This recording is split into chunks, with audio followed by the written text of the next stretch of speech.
I'm Michaelsen, and I'm a teacher and administrator in Norway, a school close to the capital Oslo, a suburb area around there. And our school is a high school with 950 students. And I think Norway has come far advanced when it comes to how to deal with this corona crisis and the COVID-19. It all started on the 11th of March, no, the 12th of March, when our prime minister said to us that this was going to be the most devastating thing to happen in Norway since World War II, because everything closed down on the 13th of March. Everything, everybody stayed at home. No one went out. We were all closed up.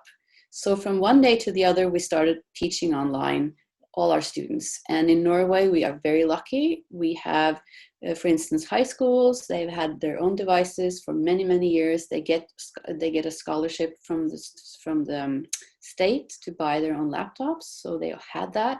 And they were pretty used to using technology in schools in Norway. So especially our school, which is very far advanced in the use of technologies. So we didn't have to worry that much about that. So we started online learning immediately on that Friday. And of course, in Norway, in our school, we also have something called block scheduling, which turned out to be very smart in this particular predicament, because almost only 2 subjects today, mostly perhaps only 1 subject a day, and they're for like 5 of these class periods. So for instance, if I was having English, which I did last year, I would have my English class from 8:30 till 1. So only 1 teacher in 1 class in that period.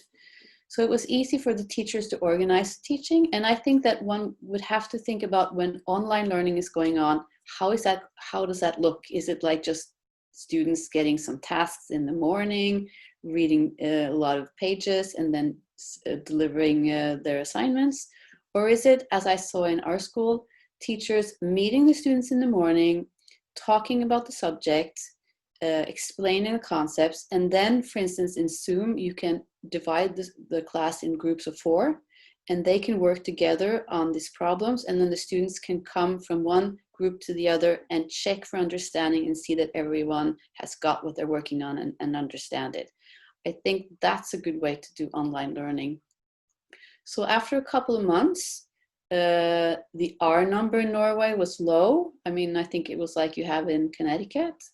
And it felt safe to open up schools again. Of course, teachers were scared, parents were scared, because we've been staying at home for so long.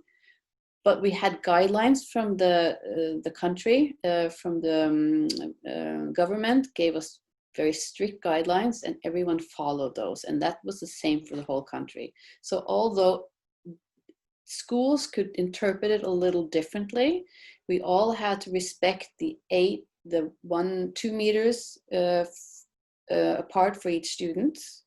We had to make sure that they were only sitting on the same desk that day. So what we did, we divided the day in 2. So in a class of 30, 15 would come in the beginning, and then 15 would come afterwards. And they would not eat lunch at school. They would just go home after they had half that day. And then everything worked out. No big numbers again. No one was getting infected at school. No new cases. And then after a month of that, we could open up even more, and we could have 30 students in the group together. So it felt safe to do it that way. We've never had to use masks in Norway. The only thing that could worry us is that if every student had to take the same school bus and sit next to each other close by. But when you have a cohort of students who all are together every day, then it's this group that's always together. So I think I've visited schools in the United States where they have periods of like 40 minutes, and then they go to this place and this place and this place. That must just be a nightmare to organize, to be honest, because then you have to clean the tables, chairs, everything they touch. So I would strongly suggest going over to block scheduling, one place, one teacher, the whole day, and then you're done with that subject. So I'm optimistic actually in Norway right now. I think this is working well, and I'm very, very happy that kids are at school. And I agree with everyone who says that it's important that kids are at school.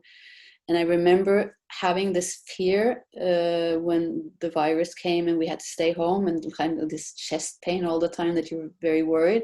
And then when I came back to school and I could see teachers and students and smiles and faces, it kind of just went away. So I think it's so important that we open up our schools, but we have to be very careful about it. And that's what I think went well in Norway. So when teachers now have their summer break, they're not worried about going back to school. It's going to be, in Norway, you have a red zone, a yellow zone, and a green zone. And red zone was when everyone had to stay at home. And now we're in the yellow zone, where we have to keep our distance, wash our hands, stay home if we're sick. But I'm hopeful that we're going to stay in that zone for a long time. And then I guess when the vaccine comes and we're in a green zone, which is going to be at least a year from now, I think. So this is just the way we have to live with everything and schools. But it's working well in Norway, so we're very lucky, I think.